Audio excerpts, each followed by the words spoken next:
Hello there, my friends. Martin Pavey here. Welcome back to the channel. Today we are going to be talking about how it's okay to ask for help. So please do like and subscribe and share to spread this very important message. If you believe that you can do things on your own, no, you can't. It's an illusion. I fantasize when things are getting pressured and when I feel a bit stressed. I have this desire to go and live in a completely isolated stone hut in the middle of a field, maybe something like this. We're looking at Chatsworth House again. Maybe not quite as big as that, to be honest. Too much cleaning. Yeah, I do fantasize about that, but the people that really go off and do that, they end up going mad because we need each other. If you want a successful business, well, you don't do that on your own, do you? You need customers, and you need logistics, and you need all of the people around you to help you do that. If you want a successful relationship, then you have to find somebody that you share similar values with. We all need people.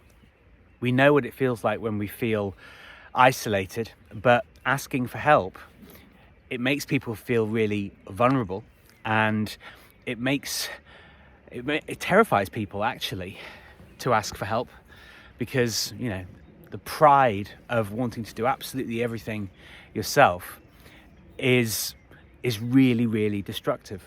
And I even find now, because long before all of the COVID lockdowns bullshit, I had actually been isolated for a very, very long time, which people feel that asking for help makes them vulnerable.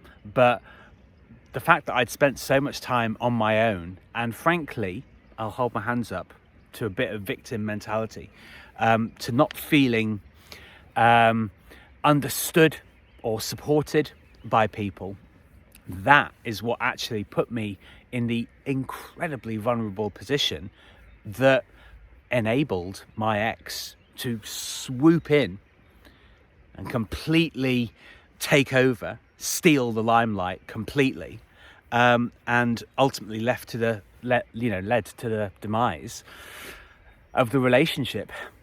So there's nothing wrong with asking for help, but we have a terribly hard time in even admitting that we need help. And in a recent video, I talked about leaning in and finding the courage and the honesty to actually get in contact with a new therapist. And I've done it now. I've booked the session, booked it this morning, and I feel very, very excited. And of course, it's a nerve-wracking process, but ultimately, it's a really liberating one. So it's okay to find a therapist. It's okay to ask for a mentor. It's okay to ask for help.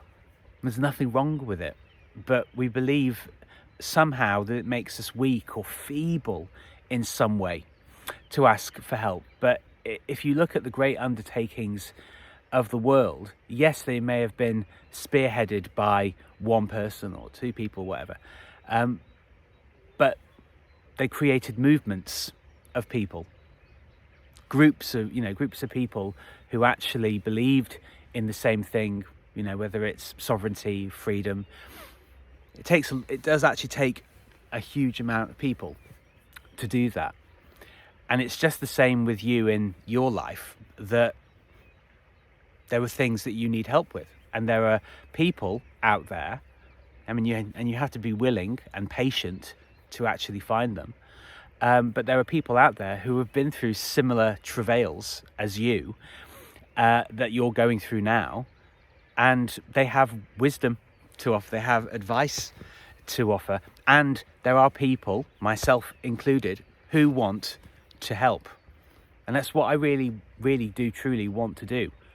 I have to help myself first. That's essential. But I want to be able to listen to people, support them, and if they should want it, to offer advice. People don't necessarily need to take the advice. They don't need to agree with absolutely every prescription, but it's always, I find it comforting to know that there are people out there. And I also find it a very nice feeling to be willing, to be helped, to not shun people, to not push people away, because that was a big thing in my former relationship, that it was impossible to actually discuss things and to come to a resolve. And I've experienced this a lot, and I think it's what I bring to a therapeutic practice, that I've just gone along with what other people have said because they have been so totally unwilling to discuss anything. It's been a frequent pattern, and it goes all the way back to the beginning of my life, because it's very difficult to sacrifice what you believe that you want. Everybody wants their own way, but there are some people that absolutely will not bend. But then there are people who will say, well, okay, if I'm going to be with this person in a friendship, in a sexual relationship, in a marriage, whatever it is, well, there are things that I want that other, the other person won't want. And you have to figure out ways. You have to figure out ways of navigating through disagreements. There's tension in life. There's discord. And most of it comes from just lack of communication. People not wanting to give up what they believe that they want. But those people who aren't willing to discuss, they ultimately sacrifice and give up connection and intimacy with people. My ex-boyfriend was really, really weird. He didn't like his face being touched, didn't really like being kissed, it was always not just one barrier, loads of barriers, and which of course makes things impossible. So you have to work with people, and when you actually successfully work with people, it's very satisfying. Even now, I have to be honest, when I go on to Twitter and people message me, I get really anxious, because frankly it's out of habit, because I'm just preparing myself for some kind of attack. And that sounds really dramatic, but it's the truth. I've encountered it so much. But what I'm actually really enjoying about Twitter at the moment is that because I'm interacting on people's posts, and I'm doing tweets and putting videos up and all this, positive stuff, it's having a really positive effect and a positive response from a lot of people. And people are emailing me, they're messaging me, they're asking me, what do you do?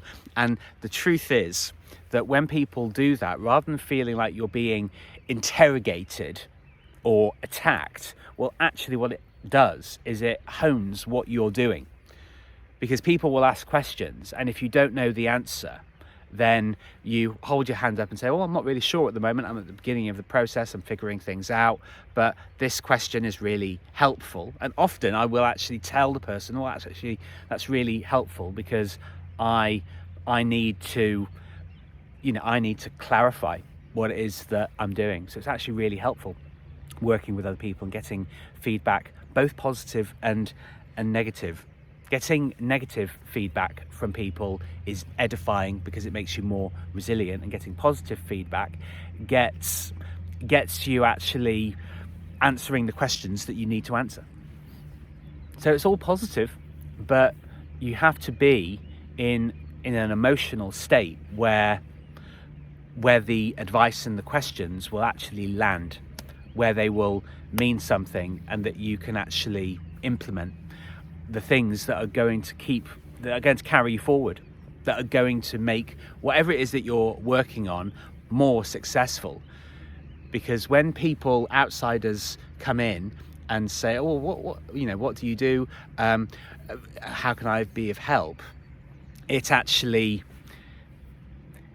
it gets you to answer the questions that you need to answer. And it makes the process, it solidifies it. It makes it more robust and integrated.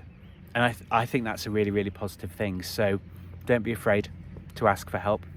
Don't be afraid to say that you need help, because we all do. And we can, despite how divisive things feel, we can actually work together for the good. We absolutely can. So thank you very much for listening. My name is Martin Pavey. I really appreciate you being here. Thank you for all the old and new subscribers, and for all your lovely comments and your likes. It really does mean a lot to me. Please do like and subscribe this, therefore, and share to spread this very important message. And I look forward to seeing you on the next video. Ciao for now.